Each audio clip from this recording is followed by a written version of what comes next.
Guys, welcome to Pakistani real reaction. तो कैसे हैं आप सब? उम्मीद है आप सब बढ़िया होंगे, मजे में होंगे। मेरा नाम है मुदस्सिर, मैं हूं मुबश्शिर। सो गाइस, आज की वीडियो काफी ज्यादा कमाल की होने लगी है, बहुत ज्यादा वीडियो रिक्वेस्टेड भी है।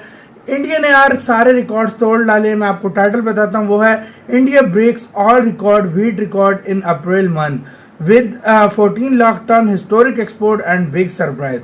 गाइस, इंडिया ने सारे रिकॉर्ड तोड़ दिए इस महीने के। पिछले एक महीने में मतलब सबसे ज्यादा गेहूं को एक्सपोर्ट कर 14 लाख टन की मतलब एक्सपोर्ट एक महीने में की है। 14 लाख टन भाई, इतनी बड़ी एक्सपोर्ट सिर्फ एक महीने में गेहूं की है। सोचो कितना एग्रीकल्चर में इस बार पैसा आने लगा इंडिया के पास, ये आपका आइडिया हो सकता है। जल्दी से देखते हैं इंडिया प्लस न्यूज का वीडियो। मतलब एक महीने में खाली बेची है और 75 के 80 लाख टन इंडिया की जरूरत मतलब हाँ, लेकिन 14 लाख टन इंडिया ने मिलियन टन की वो जरूरत है। बिना किसी देरी के देखते हैं एक मंथ में इतनी ज्यादा कैसे भेजी, किन किन कंट्रीज को भेजी। वीडियो देखेंगे तब पता लगेगा। इंडिया प्लस न्यूज का वीडियो काउंट ऑन करते हैं, स्टार्ट। भाई क्या कर रहे हैं इंडिया यार, मतलब तबाह के भाई चल रहा है एक्सपोर्ट।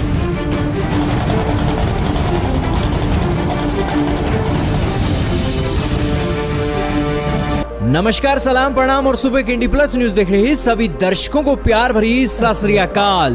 तो दोस्तों, गेहूं के जगत से इस वक्त की सबसे मोटी खबर लेकर आपके पास आ गए हैं। दोस्तों, भारत का गेहूं जहां एक तरफ दुनिया के अंदर धड़ाधड़ बेचा जा रहा है, दूसरी तरफ भारत के अंदर सरकार अब एक्सपोर्ट के ऊपर कंट्रोल करने के लिए तैयारियां कस के बैठी है। दोस्तों, ये खबर आपके लिए जानना बहुत जरूरी है। अगर आप एक किसान हैं या फिर एक ट्रेडर हैं, अगर आपको ये न्यूज नहीं पता लगी है तो ये न्यूज आपको जाननी चाहिए और सबसे पहले आपको ये न्यूज इंडी प्लस न्यूज पर मिल रही है। दोस्तों, क्या हो रहा है? हाल ही में भारत ने रिकॉर्ड बना दिया है गेहूं एक्सपोर्ट का। और रिकॉर्ड बने भी क्यों ना, क्योंकि भारत ने धड़ाधड़ तरीके से ना सिर्फ सस्ता गेहूं दुनिया को बेचा है, बल्कि पहले से ही तैयारी कर ली थी कि हमने इन देशों को गेहूं बेचना ही बेचना है। दोस्तों, रशिया और यूक्रेन की लड़ाई शुरू हुई थी ना, उसके ठीक 10 दिनों के बाद भारत की सरकार की बातचीत चल रही थी इजिप्ट के साथ, तुर्की के साथ, चाइना के साथ, बोस्निया के साथ, सूडान के साथ, नाइजीरिया के साथ, ईरान के साथ और इसी के साथ यूनाइटेड नेशन के साथ। दोस्तों, रशिया और यूक्रेन की जंग अभी 10 दिन हुई थी। दुनिया को पता लग गया था कि अब यहां से गेहूं नहीं आएगा। यही कारण है कि दुनिया भागी भागी आई थी भारत के अंदर। कोई नई दिल्ली के अंदर फोन खड़का रहा था और कोई अपने ऑफिशियल भेजकर या फिर एम्बेसडर भेजकर बातचीत करवा रहा था। अब दोस्तों, 2 महीने से ऊपर हो गया है, गेहूं के पड़ गए हैं दुनिया को लाले। अब तुर्की हो, चाइना हो, इंडोनेशिया हो, इजराइल हो या फिर हो इजिप्ट, सभी भारत से गेहूं खरीद रहे हैं। यही कारण है कि अकेले अप्रैल के महीने में भारत ने 14 लाख टन का रिकॉर्ड गेहूं एक्सपोर्ट किया है। इसके अलावा भारत का कहना है कि मई महीने के अंदर जिस हिसाब से हमें ऑर्डर मिल रहे हैं, 15 लाख टन का गेहूं हम आराम से एक्सपोर्ट कर देंगे। दोस्तों, ज्यादातर किसानों ने अपनी फसल या तो प्राइवेट प्लेयरों को बेच दी है या फिर मंडियों के अंदर बेच दी है। अब दोस्तों, ये अपनी फसल मंडियों के अंदर ले जाते थे, मंडियों से ये फसल फिर अपने ट्रकों के चलते या फिर ट्रेनों के चलते एक जगह से दूसरी जगह पर जाती थी। लेकिन दोस्तों, वो सारा कामकाज लगभग निपटने के दौर में है और ट्रक हो या फिर ट्रेनें हो अब एक्सपोर्ट के ऊपर फोकस कर सकती हैं। ये खबर आपको पता लगी। एक अच्छी खबर ये भी आई है कि भारत ने रशिया और यूक्रेन की जंग से $1.4 बिलियन का गेहूं एक्सपोर्ट करके मोटा मुनाफा कमा लिया है 2 महीने के अंदर। दोस्तों, ये सारी बातें अब आपको पता लगी, लेकिन एक चेतावनी भरी खबर भी आ गई है किसानों के लिए भी और दुनिया के दूसरे देश के जो देश देख रहे हैं कि भारत के अंदर हम तब गेहूं खरीदेंगे जब भारत अपना जो गेहूं है सस्ता करेगा। फिलहाल दोस्तों, भारत का जो गेहूं है ना, $295 प्रति टन से लेकर $340 प्रति टन के हिसाब से बिक रहा है। भारत का गेहूं Somalia, Kenya, Djibouti, Tanzania, Israel, अलग अलग दुनिया के लगभग हर कोने के अंदर जा रहा है जी। और अब दोस्तों, भारत की सरकार चिंतित है कि हमारा जो लक्ष्य था ना 10 मिलियन टन का हम गेहूं एक्सपोर्ट करेंगे, वो लक्ष्य तो बहुत जल्दी पूरा हो जाएगा। अगर दोस्तों 10 ये मिलियन लक्ष्य टन पूरा का हो जाता है मतलब इंडिया ने ना, तो रखा हुआ सरकार टारगेट, हाँ? एक्सपोर्ट के ऊपर रिस्ट्रिक्शन लगाने के बारे में फिर तो पूरी सोचेगी, दुनिया का क्योंकि काम भारत करेगा। धड़ाधड़ एक्सपोर्ट कर रहा है, रेट महंगे दामों में मतलब मिल रहा है, 10 तो मिलियन टन देश का के अंदर टारगेट दोस्तों इंडिया ने आटे रखा की हुआ। कमी हो रही है।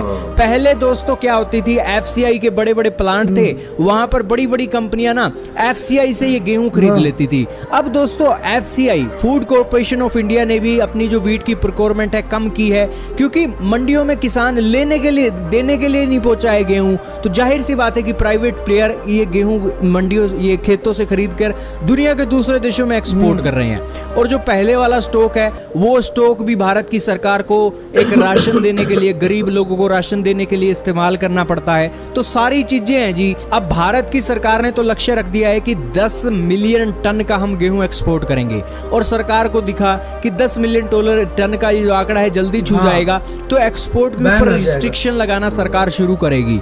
दोस्तों दुनिया के अंदर गेहूं की कीमतें बढ़ती हैं तो बढ़ जाएं, लेकिन देश के अंदर आटे की कीमतें नहीं बढ़नी चाहिए। ये एक सरकार का पहला लक्ष्य रहने वाला है। और उस सिचुएशन में भारत के अंदर जो किसानों ने स्टॉक कर रखा है, उनके लिए भी खबर है कि जून के महीने तक आपने अगर अपना गेहूं बेचना है तो बेच दीजिए। फिर मत कहिएगा कि भारत की सरकार ने एक्सपोर्ट पर प्रतिबंध लगा दिया है, और गेहूं का जी रेट पहले तो 2500 रुपए क्विंटल था, अब हमारे को रेट मिल रहा है 2200-2300 रुपए। तो दोस्तों जून से पहले पहले अपना माल सप्लाई कर दीजिए, क्योंकि दुनिया के अंदर डिमांड बहुत है, और भारत को दुनिया के कोने कोने से ऑर्डर मिल रहे हैं। मतलब और एक मन हमारे 25 देश के अंदर जो कंपनियां हैं वो सरकार की जान खा रही हैं कि हमें तो जी गेहूं नहीं मिल रहा है, तो इसीलिए आपने स्टॉक कर रखा है, तो समय आने पर प्राइस देखकर अपना बेच दीजिएगा। स्टॉक करने की बातें अब छोड़ दीजिए, नहीं तो देश के अंदर प्रतिबंध लग जाएंगे। खैर दोस्तों, सारी बातें आपको पता लग गई हैं, आप अब अपनी राय का इजहार करना ना भूलें। ये वीडियो खत्म। यार देखा जाए तो भाई मतलब बहुत बड़ी, यार मैं कहता हूँ बड़े, और कोई कंट्री मेरे ख्याल में महीने का इतना नहीं बेचता होगा जितना इंडिया बेच रहा है। 1.4 मिलियन, और मई में कह रहे हैं 1.5 मिलियन टन हो जाएगा, मतलब मई का जो है भाई। और जिस तरह बता रहे हैं, देखो 10 मिलियन टन का जो है ना इन्होंने टारगेट, मतलब टारगेट रखा हुआ, ये 2-3 महीने में पूरा हो जाएगा। जिस तरह इंडिया का सप्लाई इंडिया को आ रही है, इंडिया के सप्लाई अभी तक का सबसे ज्यादा इंडिया ने एक लिहाज से रखा होगा। और भाई ये भी बिक जाएगा। अभी तक 1.4 बिलियन डॉलर का गेहूं बिक चुका है, ये तकरीबन बिक जाएगा भाई। ये गेहूं करते करते 10-1 बिलियन डॉलर का तो मतलब गेहूं खाली बिक जाएगा। तो आप खुद सोचो, एग्रीकल्चर सेक्टर की एक्सपोर्ट इस बार कम से कम 70-80 बिलियन डॉलर की होगी। पता है इस बारे में, इसमें इंडियन गवर्नमेंट ने ये बहुत अच्छी बात कही है कि उन्होंने कहा है कि यार 10 बिलियन टन से हम ज्यादा नहीं बेचेंगे, क्योंकि अपने लोगों को आटा भी नहीं महंगा। और उन्होंने ये भी कहा है कि यार जिन्होंने स्टॉक किए हुए आकर बेच दे, अभी से बेच दो, कम हो जाए रेट, तो फिर आप रेट फिर कम हो जाएगा। अभी से मतलब वो स्टॉक भी लोग कर लेता है ना, लोगों की बुरी आदत है। तो वो अभी से बेचना है तो बेच दो। मई के बाद मतलब जून के बाद ये काम शुरू हो जाएगा। इंडिया मतलब प्रतिबंध लगाना शुरू हो जाएगा। इधर हमारे, मैं अपने विलेज का बता रहा हूँ, किसी की मतलब 250 मन होती है, जरूरत के मुताबिक रखता है, बाकी बेच देते हैं। मतलब और कुछ लोग ऐसा होते हैं जो मतलब स्टॉक कर लेते हैं कि महंगा करके बेचेंगे, फिर कभी कभी तो फायदा हो जाता है, लेकिन कभी कभी नुकसान भी हो जाता है। ये बात है। तो यार उस लिहाज से देखा जाए तो भारत बहुत अच्छे स्टेप ले रहा है। देखा जाए हाँ भाई बहुत अच्छे स्टेप ले रहा है, और इस बार फिर से एग्रीकल्चर की एक्सपोर्ट बूम मारने वाले। और इस टाइम इंडिया ये जो सबसे ज्यादा ये एक्सपोर्ट कर रहा है, बाकी किसी कंट्री नहीं कर रहा। चाइना को खुद इंडिया कर रहा है, तो हालांकि चाइना सबसे ज्यादा बनाते हैं, वो भी इंडिया से ले रहा है। गाइस आप लोगों का इसके बारे में क्या कहना है, अपने राय हमें कमेंट सेक्शन में दें। आप क्या सोचते हैं। वीडियो खत्म करते हैं। अपना बहुत ज्यादा ख्याल रखना। तो यार बाय।